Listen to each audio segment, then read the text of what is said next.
Ito guys, pag-usapan lang natin si Daniel Padilla. Spotted nga naman siya guys sa sikat na restaurant sa Italy. At pinagkakaguluhan siya guys ng mga kababaihan na Italian. Grabe nga naman guys, no?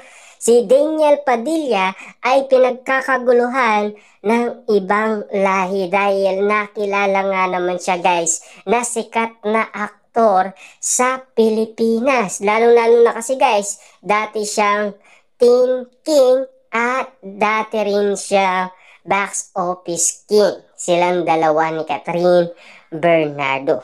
Grabe nga naman kasi guys ang kasikatan ni Daniel Padilla. Hanggang Italy ay kilala nga naman siya guys at pinagkakaguluan siya ng mga kababahihan na Italyana. Iba man ang lahi nila, at least nakikilala si Daniel Padilla. Hindi tulad guys ng mga basher ni Daniel Padilla, kahit na same ang lahi, pero binabatikos pa rin si Daniel Padilla. Ang importante dyan guys ay minamahal siya ng maraming tao at sinusuportaan siya sa lahat ng ginagawa niya.